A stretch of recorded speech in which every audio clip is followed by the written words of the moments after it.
नमस्कार दोस्तों, आप सभी का हार्दिक स्वागत है। आज मैं उपस्थित हुआ हूँ आपके सवालों के जवाब लेकर। कुछ सवाल आए हैं जिसमें पहला सवाल ये मुकेश सैनी जी ने पूछा है। जनवरी में नियुक्त व्याख्याता की आईडी पे मैनेजर पर फरवरी में ट्रांसफर की गई, अब आईएफएमएस पर कार्मिक शो नहीं हो रहा, कोई सॉल्यूशन बताइए। आपके सवाल से मुझे ऐसा लग रहा है कि आपकी पे मैनेजर पर आईडी है, लेकिन आईएफएमएस पर आईडी नहीं आ रही है। तो आपको एक मेल करना होगा हेल्प डेस्क पर, जिसमें आपको ऑफिस आईडी, वीडियो कोड और जिस व्यक्ति की आईडी आपके डाटा नहीं मिल रहे हैं उस व्यक्ति की एम्प्लॉय एसएसओ आईडी, ये सूचनाएं अंकित करते हुए आप आईएफएमएस की हेल्प डेस्क की जो ईमेल आईडी है उस पर मेल कीजिए। आपका इसका है जो सॉल्यूशन कर दिया जाएगा। वैसे कल सभी लोगों के डाटा है जो पुनः एक बार जिनके बाकी थे उनको लिए गए हैं 3.0 पर।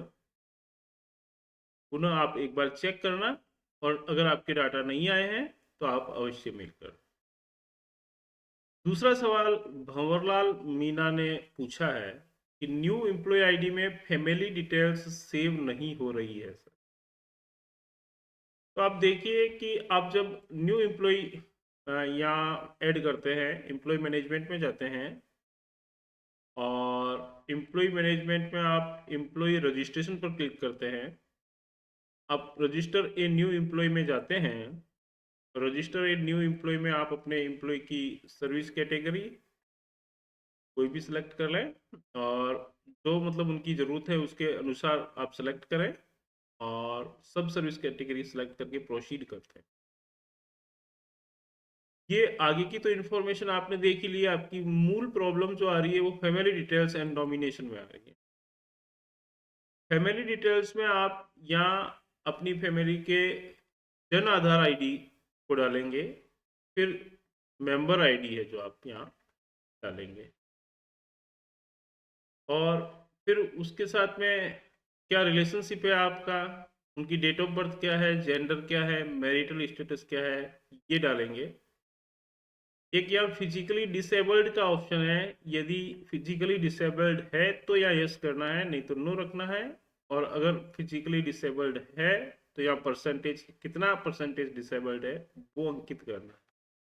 वो आप पे डिपेंडेंट है या नहीं इसका भी यहाँ उल्लेख करना है, और वो एम्प्लॉयड है या नहीं उसका भी उल्लेख करना है। फिर इस ऐड बटन को दबाना है। ये ऐड बटन दबाने पे यहाँ ऐड हो जाएगा, और यहाँ नॉमिनी अगर कोई रखना है किसी भी स्कीम में तो आप यहाँ नॉमिनी का परसेंटेज, उसका रिलेशन क्या है आपसे और कितना परसेंटेज उसको मिलना चाहिए, और उसको भी आप ऐड कर लें। नॉमिनी जो होती है ना, वो उनको आपके बाय द वे कोई डेथ हो जाता है तो उसके बाद में उसका पैसा जो होता है ड्यूज गवर्नमेंट में, वो उनको नॉमिनीज को मिलता है। तो ये हमारे लिए थोड़ा एम्प्लॉय के लिए सेफ साइड रहता है कि ये नॉमिनी यहाँ डिक्लेरेशन करना चाहिए। किस किस चीज का पैसा मिलता है वो आप यहाँ सब डाल सकते हैं कि एरियर का किसको देंगे, कम्यूटेशन का किसको देंगे, ग्रुप इंश्योरेंस है, जनरल प्रोविडेंट फंड है, ग्रेचुइटी है ये, और न्यू पेंशन स्कीम है तो उसका है, प्रोविडेंट फंड है, और स्टेट इंश्योरेंस है उसका। अगर आप चाहें तो अपने परिवार में दो व्यक्तियों में भी बांट सकते हैं, 50-50%। एक व्यक्ति को भी 100% दे सकते हैं, तो ये परसेंटेज का है। ये सारा जब काम करते हैं और बीच में अगर आप छोड़ के चले जाते हैं तो ये डाटा सेव नहीं होगा। इसके लिए आपको यहाँ एक सेव एज ड्राफ्ट का ऑप्शन दिया हुआ है, इस पर आप जरूर क्लिक करें। ये आपके काम, जो काम किया हुआ है आपका, उसको ड्राफ्ट के रूप में सेव करने के लिए यहाँ बटन दिया हुआ है। इसका आप यूज करें, इसको सेव पे क्लिक करें, और आप अपने कार्य को के दोहराव को बचा सकते हैं। मतलब दो बार आपको कोई भी चीज नहीं करनी पड़ेगी। आगे सवाल हम चलते हैं लेके। आगे देखो, धीरज तंबोली ने पूछा है, बजट को सीए और एसएफ में स्प्लिट कैसे करेंगे यदि ऑब्जेक्शन हो तो। देखो ये दो अलग अलग बातें हैं। आपके बिल में ऑब्जेक्शन है और आपको बजट को स्प्लिट करना है। बजट स्प्लिट एक सेपरेट प्रोसेस है, ऑब्जेक्शन एक अलग प्रोसेस है।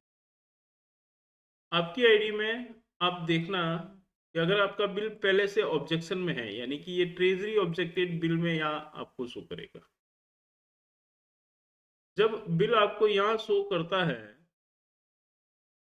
तो आप एक तो ऑब्जेक्शन को रिमूव करके वापस भेज सकते हैं, और एक बिल में ही कोई करेक्शन की गुंजाइश है, यानी कि बिल में ही कोई गलत बिल बन गया है, तो आप सबसे पहले बिल को डिलीट करें।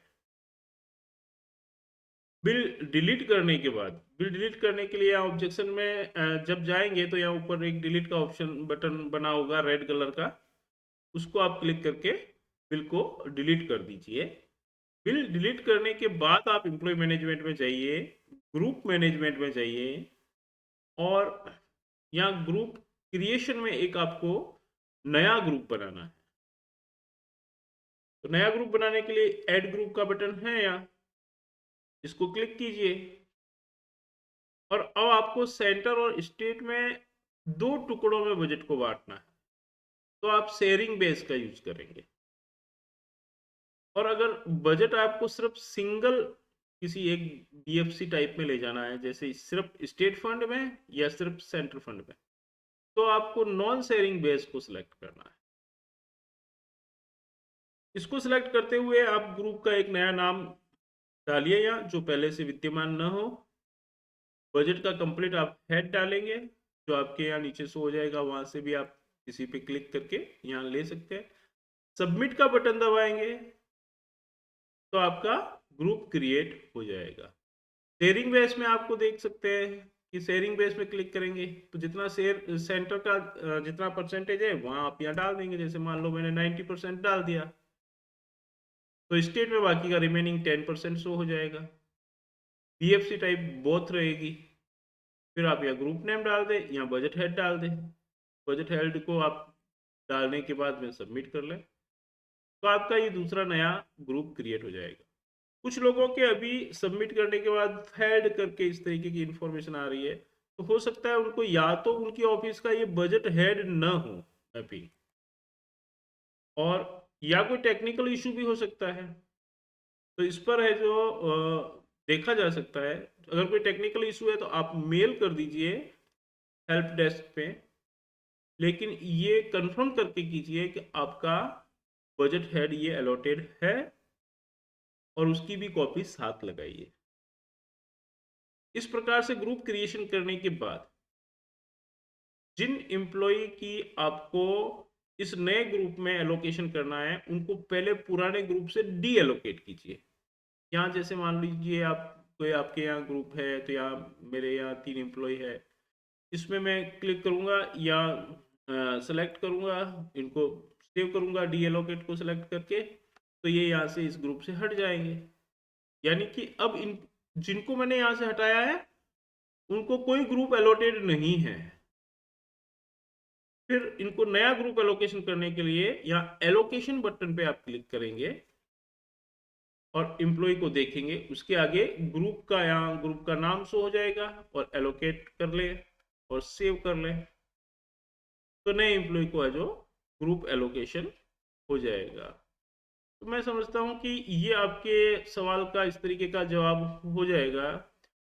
मतलब आपको में जवाब मिल गया होगा कि अगर ऑब्जेक्शन में है उसके बावजूद आप सेंट्रल और स्टेट फंड में ग्रुप को स्प्लिट करना चाहते हैं, कर सकते हैं। पुराने ग्रुप को एडिट करने का अभी कोई ऑप्शन नहीं है। अगर भविष्य में उपलब्ध करवाया जाएगा तो मैं आपको इस संबंध में जानकारी जरूर उपलब्ध करवाऊंगा। हरीश मंसूरिया ने पूछा है कि सर बिल पर ऑब्जेक्शन है, ऑब्जेक्शन रिमूव किए बिना रीजनरेट हो जाएगा क्या।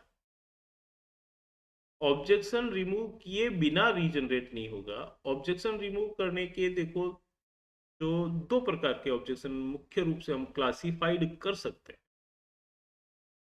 पहला तो ये कि उसमें कोई डॉक्यूमेंट ना लगा हो।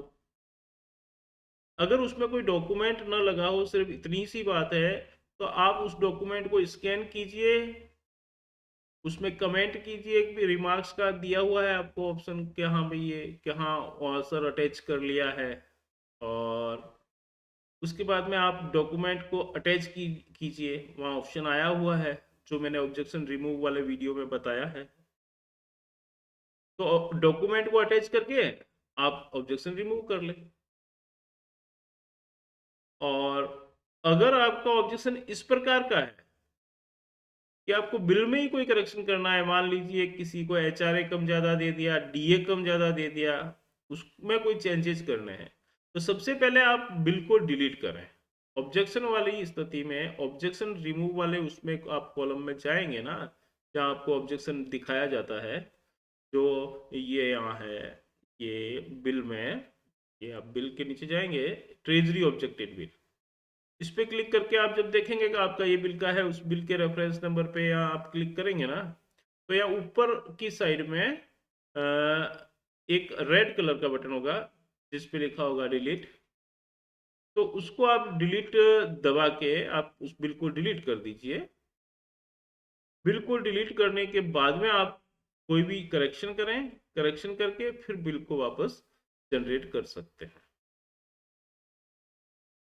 नेक्स्ट क्वेश्चन भी हरीश मंसूरिया ने पूछा है कि सर सेक्शन यानी कि सेंसन लिखना चाह रहे होंगे, वो सेक्शन लिख दिया, सेंसन मीनू में करेक्शन करने के बाद ऑब्जेक्टेड बिल में जाकर सबमिट ही करना है या और भी कोई प्रोसेस है? नहीं, आपको करेक्शन करने के बाद में सिर्फ सबमिट नहीं करना है।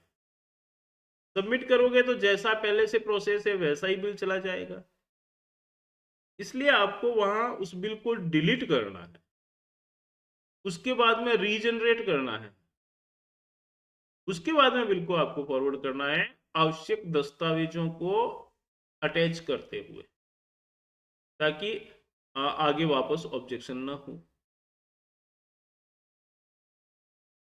तो मैं समझता हूं कि आपको ये वीडियो अच्छा लगा होगा, आपके सवालों का जवाब भी आपको ठीक ढंग से मिल गया होगा, और ये वीडियो आपकी किसी भी प्रकार से मदद करेगा। आपके साथियों के साथ भी आप इस वीडियो को अवश्य शेयर करें ताकि उनकी भी समस्याओं का समाधान हो सके। और इसके अलावा किसी भी प्रकार की आपको जिज्ञासा या समस्या है तो आप कमेंट करके लिख सकते हैं। मैं समयानुसार जैसे ही समय मिलेगा आपको अवश्य जवाब देने का प्रयास करूंगा। धन्यवाद।